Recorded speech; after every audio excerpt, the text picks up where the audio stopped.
Tadi terminal apa? Terminal mana yuk? Terminal mana? Awas ya, kamu kalau tegur tahun. Satu orang bos. Heboh, keluarga pasien ngamuk sebut ambulans disembunyikan, ini penjelasan pihak RSUD Lewiliang. Baru-baru ini beredar video yang memperlihatkan keributan diduga keluarga pasien mengamuk di Rumah Sakit Umum Daerah Lewiliang, Kabupaten Bogor. Dalam narasinya, keluarga pasien mengamuk dan menyebut jika ambulans disembunyikan. Terkini, pihak RSUD Lewiliang Bogor pun memberikan klarifikasinya.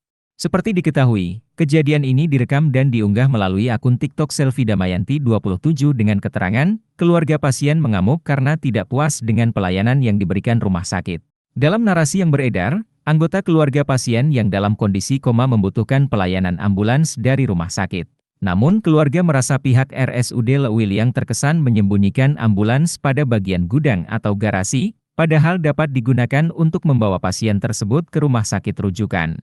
Kronologi. Kerabat korban yang saat itu ada di lokasi, Komeng mengatakan, kejadian itu bermula saat keluarga korban meminta bantuan layanan ambulans dari RSUD Lewiliang. Hal itu disebabkan oleh kondisi korban yang mengalami luka berat, sedangkan RSUD Lewiliang tidak bisa memberikan perawatan dan harus dirujuk ke rumah sakit yang lebih lengkap. Adapun luka yang dialami korban adalah patah tulang pada bagian paha hingga robek dan benturan pada rahang hingga sukit untuk berbicara. Saat itu, pihak keluarga sudah berupaya untuk membawa korban dari RSUD Lewiliang ke RSUD Kota Bogor menggunakan mobil siaga Desa Pangkal Jaya. Akan tetapi, karena mobil siaga desa tersebut terdapat kursi tengahnya yang tidak bisa dibuka dan tidak dilengkapi peralatan medis, maka pihak keluarga meminta bantuan mobil ambulans kepada pihak rumah sakit.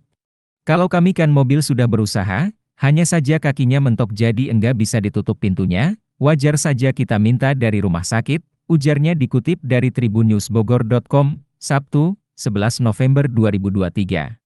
Hal ini membuat amarah keluarga korban tersulut saat ambulans yang dijanjikan oleh RS tak kunjung datang. Sedangkan, kata Komeng, pada bagian garasi rumah sakit terdapat sejumlah ambulans yang terparkir. Waktu di belakang itu saya lihat ada ambulans, 4 atau berapa, hanya lihat dari jauh enggak disamperin ke sana, karena saya memikirkan korban dan katanya nunggu sopirnya enggak ada, ungkapnya.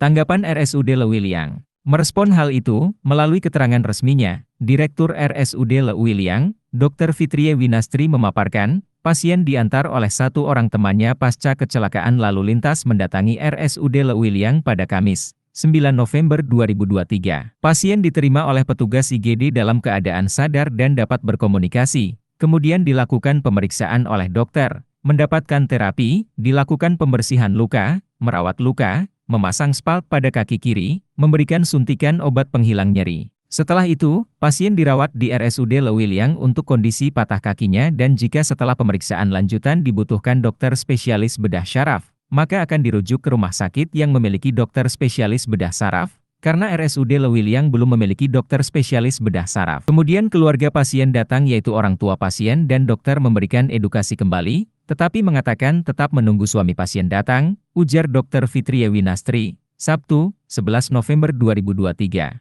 Setelah sang suami datang, kata dia, diberikan edukasi kembali oleh dokter tentang kondisi pasien sesuai penjelasan di atas. Ketika dijelaskan prosedur rujukan, keluarga ingin langsung membawa pasien ke rumah sakit lain dengan kendaraan sendiri, katanya. Dokter menjelaskan prosedur rujukan antar rumah sakit harus melalui sistem pelayanan gawat darurat terpadu, SPGDT, sehingga rumah sakit yang akan menjadi tempat rujukan, mengetahui kondisi dan kebutuhan pasien. Setelah rumah sakit yang dituju siap menerima pasien, maka pasien akan diantar menggunakan ambulans rumah sakit dengan didampingi oleh tenaga kesehatan dari RSUD Lewiliang. Tetapi setelah dijelaskan, keluarga pasien tetap akan membawa pasien memakai kendaraan sendiri, katanya. Dokter melakukan edukasi ulang terkait prosedur SPGDT beberapa kali untuk menjaga agar kondisi pasien tetap stabil. Suami dan keluarga tetap menolak menggunakan SPGDT dan tetap akan menggunakan kendaraan sendiri, dan ternyata petugas rumah sakit melihat telah ada kendaraan yang menjemput pasien tersebut,